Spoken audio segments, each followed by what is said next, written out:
Semoga Allah selalu membimbingmu, dan biarlah angin menuntun langkahmu.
Assalamualaikum warahmatullahi wabarakatuh. Seluruh warga Jawa Barat dimanapun berada, khususnya warga Cirebon yang hari ini turun air dan banjir jalannya. Dalam sosiologi kebudayaan Sunda terkenal kalimat ciri sabumi, cara sadesa, jawadah tutung biritna sacarana sarcarana lain tepat sejen ikel. Sosiologi itu berangkat dari kerangka teologi orang Sunda yang disebut dengan papat kalima pancer. Artinya adalah manusia itu terlahir bersenyawa dengan tanahnya, terlahir bersenyawa dengan airnya, terlahir bersenyawa dengan panas mataharinya, dan terlahir bersenyawa dengan udaranya. Persenyawaan itu melahirkan 4 karakter kebudayaan. Yang pertama melahirkan bahasa, yang kedua melahirkan makanan, yang ketiga melahirkan pakaian, yang keempat melahirkan seni. Keempat karakter itu dalam sosiologi masyarakat Jawa Barat terkenal dengan 4 sosio kebudayaan. Yang pertama kebudayaan Kulon, kebudayaan Priangan, kebudayaan Cirebonan, dan kebudayaan Betawi. Kerangka dasar ini akan melahirkan ekosistem yang namanya ekosistem ekonomi. Ekosistem ekonomi pegunungan, ekosistem ekonomi pedataran, ekosistem ekonomi kelautan, dan ekosistem ekonomi perkotaan dan industri. Seluruhnya harus dioptimalkan dengan 4 kerangka dasar. Yang pertama adalah mengevaluasi seluruh tata ruang di Provinsi Jawa Barat. Yang kedua, melakukan pembangunan yang dasarkan pada konservasi dan perlindungan sumber daya alam. Yang ketiga, mengembangkan pembangunan berkarakter yang melahirkan identitas wilayah, baik arsitektur, jalan, dan berbagai produk pembangunan lainnya. Kemudian yang keempat, pembangunan yang menghormati kebebasan beragama dan memberikan perlindungan ibadah secara merdeka. Inilah visi yang kami sampaikan dari pasangan nomor 4. Assalamualaikum warahmatullahi wabarakatuh. Baik, terima kasih.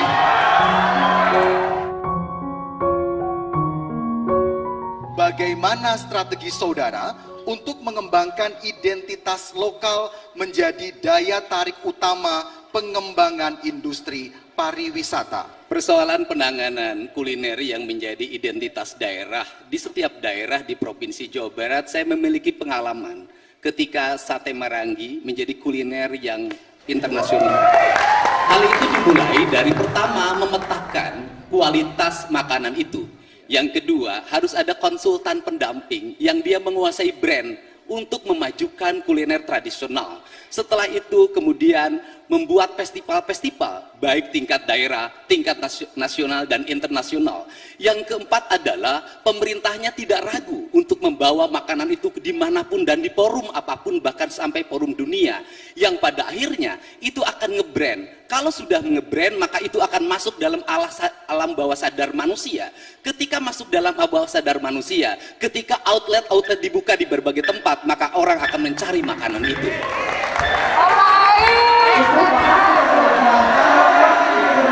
Berdasarkan riset CRCS UGM, The Wahid Foundation, Setara Institute dan Kementerian Agama Republik Indonesia menempatkan Provinsi Jawa Barat beberapa tahun terakhir ini sebagai provinsi dengan tingkat intoleransi dan pelanggaran hak kebebasan beragama dan beribadah yang cukup tinggi. Pertanyaannya, apa yang akan Anda lakukan untuk mengatasi hal tersebut? Saat saya SD, guru PMP saya namanya Udensius Natet, dia beragama Katolik. Saya ditampar di sekolah, ketika pulang ke rumah saya ditampar lagi oleh orang tua saya. Artinya sesungguhnya orang Jawa Barat sudah sejak lama hidup toleran dan tidak ada problem tentang agama. Yang menjadi problem adalah adanya kekuatan politik yang seringkali mengkapitalisasi isu agama menjadi bagian dari elektoral. Untuk itu, kalau ingin merukunkan orang Jawa Barat, saya katakan orang Jawa Barat itu toleran. Cuman orang Jawa Barat adalah tidak berani menghadapi orang yang intoleran. Pelaku intoleran di Jawa Barat ada dua komunitas. Satu kaum urban, yang kedua adalah kaum migran. Kalau seperti itu diperlukan political will adalah pemerintah provinsi tidak boleh takut terhadap kaum intoleran, berpegang teguh pada peraturan perundang-undangan, dan yang paling utama adalah jangan sekali-kali mengkapitalisasi itu agama untuk kepentingan politik. Ini yang menjadi problem kita. Insya Allah kita semua akan hidup rukun dan damai.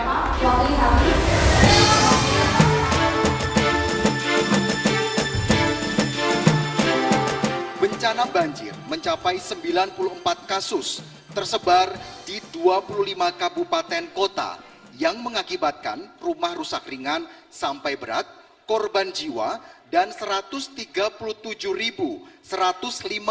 orang terdampak serius. Pertanyaannya, apa strategi saudara untuk menyelesaikan persoalan tersebut?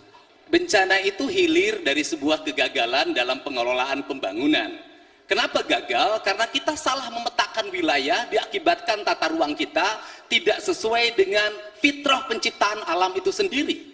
Maka yang pertama harus dilakukan oleh kita adalah pemetaan tata ruang. Agar apa?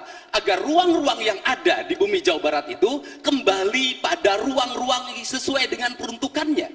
Kata orang Sunda, ada Tritangtu di Buana, Gunung Kudu Awian, Lengkop Kudu Balongan, Lebak Kudu Sawahan. Kalau kerangka ini sudah dibangun dengan baik, maka kita akan langkah yang kedua. Beraninya pemerintah mengambil kebijakan secara tegas terhadap apa? Pelaku pembalakan liar. Bangunan-bangunan yang salah menempatkan. Kemudian juga yang ketiganya adalah bagaimana kita menempatkan bangunan sesuai dengan karakter wilayah. Gunung sesuai dengan karakter gunungnya, daerah banjir sesuai dengan karakter banjirnya, daerah tengah sesuai dengan karakter tengahnya, sehingga bencana itu bisa diminimalisir oleh kita semua. Isu lingkungan di Jawa Barat memuat 4 masalah utama, yakni perubahan tata ruang hutan dan lahan, sumber daya air permukaan, persampahan, dan pencemaran udara. Pertanyaannya, bagaimana upaya strategi Anda mengatasi masalah tersebut? Strateginya tadi sudah disampaikan sebenarnya. Yang pertama adalah melakukan perubahan tata ruang agar ruang gunung itu diperluas karena hari ini semakin menyempit. Dalam kaidah Sunda itu ada kalimat begini, ada leweng tutupan, ada leweng titipan, ada leweng awisan, ada leweng garapan. Keempat ini harus diterapkan secara konsisten. Karena apa? Karena hari ini masyarakat kita sudah menyerobot ke arah leweng tutupan. Leweng tutupan di Jawa Barat hari ini sisanya tinggal 17%. Kalau 17% dibiarkan terus semakin menyempit, maka bencana banjir dan longsor akan menimpa kita. Terus kemudian yang kedua adalah tindakan-tindakan pemerintah yang tegas dan terukur terhadap siapa? Berbagai perilaku penyimpangan lingkungan, baik pembalakan hutan, penambangan liar, dan kemudian melakukan tindakan lagi pada apa? Memetakan wilayah-wilayah yang salah peruntukannya, yang hari ini mendapat izin resmi maupun ilegal untuk ditempatkan pada tempat-tempat yang proporsional, seperti di daerah-daerah yang semestinya menjadi daerah kubangan air, daerah pesawahan, daerah-daerah kolam atau danau, hari ini mengalami penyempitan disebabkan oleh perkembangan pertumbuhan pembangunan industri dan perumahan. Kemudian yang berikutnya adalah membuat peta data yang memadai agar apa? Agar aliran sungai dari hulu sampai hilir terintegrasi dengan baik, tidak ada penyempitan, tidak ada bangunan yang ada di atasnya, dan kemudian kembali dihentikan berbagai bentuk eksploitasi sungai, melakukan pembuangan sampah, limbah ke sungai yang berakibat sungai kita menjadi tercemar. Kerangka dasar itu bisa dilaksanakan oleh kita semua apabila tata ruang itu terintegrasi dari provinsi sampai kabupaten kota. Tidak kabupaten kota punya kebijakan-kebijakan sendiri tentang tata ruang yang bertujuan hanya untuk meningkatkan pendapatan asli daerahnya masing-masing. Inilah kerangka kerja yang mesti dilakukan. Baik, waktu Anda telah habis. Ada dua hal yang semestinya saya tekankan. Yang pertama adalah hal yang kultural. Kenapa saya ngomong tentang papat kalimat tunggal, tentang manusia Sunda? Sesungguhnya ajaran papat kalimat tunggal dan manusia kultural dan ajaran Sunda yang sering orang menuduh sebagai kemusyrikan itu adalah ajaran manusia itu hidup selaras dan harmoni dengan alamnya.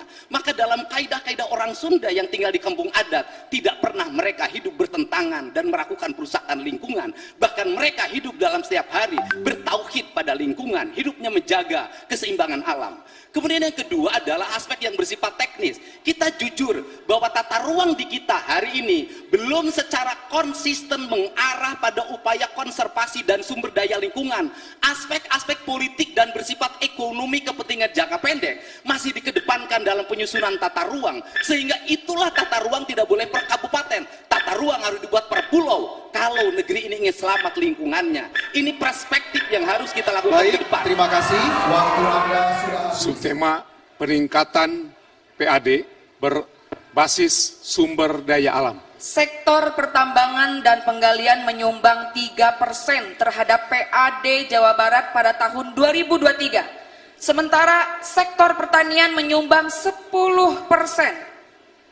Mengapa kontribusi sektor pertambangan terhadap PAD relatif kecil meskipun Jawa Barat memiliki potensi mineral yang signifikan? Bicara pendapatan asli daerah, semestinya juga tidak terlalu fokus pada eksploitasi sumber daya alam, karena dalam jangka panjang akan mengalami kerusakan. Termasuk kenapa PAD di sektor pertambangan sangat rendah, karena di sektor pertambangan penghitungan pajaknya seringkali dimanipulasi, tidak berdasarkan potensi yang digali itu sendiri, tetapi berdasarkan hitungan-hitungan manual yang seringkali bertentangan dengan prinsip-prinsip akuntabilitas pengelolaan keuangan. Untuk itu, orientasi pertambangan ke depan tidak lagi bicara persoalan barang material mentah, tetapi diperlukan pengelolaan hilirisasi, sehingga produk yang diharapkan bukan produk hulu, tetapi produk hilir. Batu satu kubiknya berapa, tetapi batu ketika dikelola menjadi bahan yang bersifat ekonomis tinggi, kerajinan, dia akan memiliki daya saing dan daya harga yang lebih tinggi. Cukup. Kami sepakat apa yang disampaikan oleh Paslon 4, Pak Dedi. Tetapi yang paling penting di dalam hal ini adalah penyederhanaan perizinan, yaitu di dalam konteks mempercepat proses perizinan ini melalui koordinasi antara pemerintahan pusat dengan pemerintahan daerah dengan sistem digitalisasi. Yang kedua adalah hilirisasi tambang, yaitu mendorong pembangunan pabrik pengolahan hasil tambang mineral yang dapat dimanfaatkan secara maksimal. Kemudian yang ketiga adalah peningkatan pengawasan, memperketat pengawasan terhadap tambang ilegal yang memastikan penemuan daerah yang aktivitas tambang yang lebih optimal. Terima kasih sudah menyepakati apa yang menjadi gagasan yang pernah tadi sampaikan. Kalau kita bicara persoalan pendapatan, itu tidak menjadi orientasi utama, tetapi yang paling penting dari pengelolaan tambang adalah nilai-nilai ekonomi yang didapat itu sebagian besar harus kembali pada wilayah tambang itu sendiri. Kenapa? Karena masyarakat sekitar mengalami derita akibat penambangan. Contoh, di daerah Bogor, daerah Parung, masyarakat setiap hari bergulat dengan debu, jalannya mengalami kerusakan, sedangkan pendapatannya tertarik oleh provinsi dan masyarakat di sana mengalami penderitaan. Aspek yang berikutnya adalah bencana, sehingga tambang tidak serta-merta hanya menjadi orientasi pendapatan daerah, tetapi ekosistem lingkungan itu yang paling utama dalam pengelolaan. Subtema industri budaya. Kita punya banyak budaya yang ada di Indonesia. Tetapi hari ini kita juga menyaksikan satu peristiwa budaya kita hilang. Banyak di Sumedang, di lain sebagainya. Apa langkah-langkah Anda agar budaya kita tetap lestari dan tentu menjadi bagian dari kehidupan masyarakat Jawa Barat? Kalau bicara tentang industri budaya, pasti ada dua daerah yang memiliki kekuatan produktivitas industri budaya.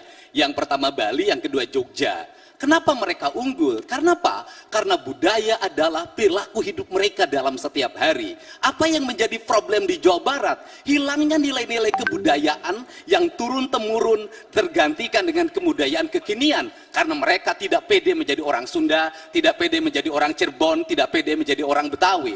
Untuk itu apa yang harus dilakukan? Ada 4 kualifikasi yang harus dibangun. Pertama, orang tua mengajarkan pada anaknya bahasa ibunya.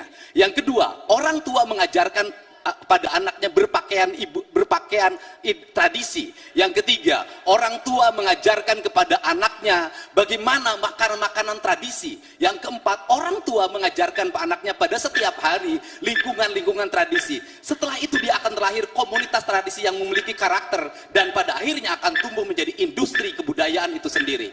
Budaya atau produk-produk budaya yang mati itu karena mereka tidak menyesuaikan dengan kondisi zaman. Wayang golek, kalau tidak ada Giri Harja, Asep Sunandar, mungkin juga akan punah. Tapi Pak Asep Sunandar melakukan inovasi dan kreativitas sehingga wayang golek diminati dan menjadi berkelas di Indonesia.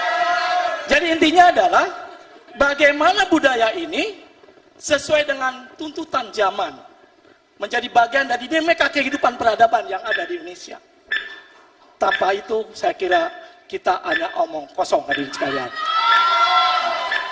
Apa yang dilakukan oleh Mbak Asif adalah inovasi. Inovasi itu akan terbentuk dalam sebuah karakter lingkungan. Tidak ada inovasi kalau karakter lingkungannya tidak terbangun. Untuk itu, pendidikan di sekolah harus mulai mengarahkan pada pendidikan berkarakter kebudayaan. Sebagai contoh misalnya, bahwa industri makanan di kita itu berkembang. Dari sana lahirlah berbagai rumah makan yang melahirkan multidimensi ekonomi. Pertanyaannya adalah, adakah kurikulum di sekolah yang mengajarkan anak-anak membuat sambal? Kemudian, arsitektur bangunan harus dibikin arsitektur yang memiliki karakter. Bali tumbuh karena punya arsitektur yang punya karakter. Jogja tumbuh karena punya arsitektur yang punya karakter. Kalau Jawa Barat ingin maju, maka karakteristik budaya harus dibangun dalam multidimensi.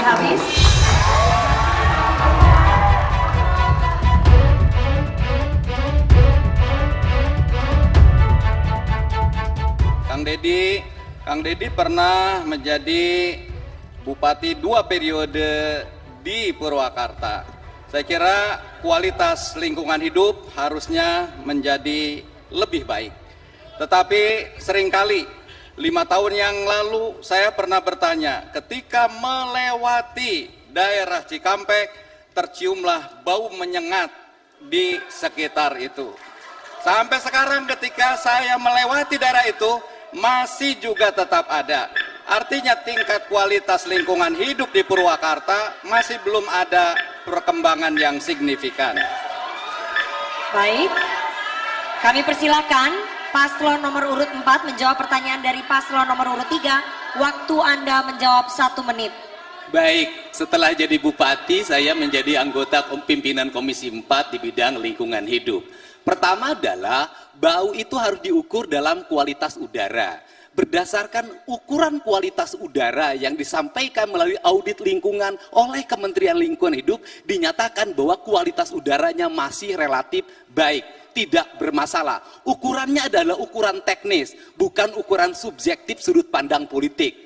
Yang kedua adalah, apa sih yang menjadi problem kita? Problem kita ini berada pada tingkat kebijakan yang belum terkoneksi. Contoh, saya mengusulkan membuat IPAL komunal dari 4 industri yang mengaliri Sungai Cilamaya. Yang menjadi problem adalah pada tingkat eksekusi tidak ada yang menyiapkan tanah. Yang menjadi problem lagi adalah ketika berapa alokasi yang disiapkan, siapa yang membuat kebijakan.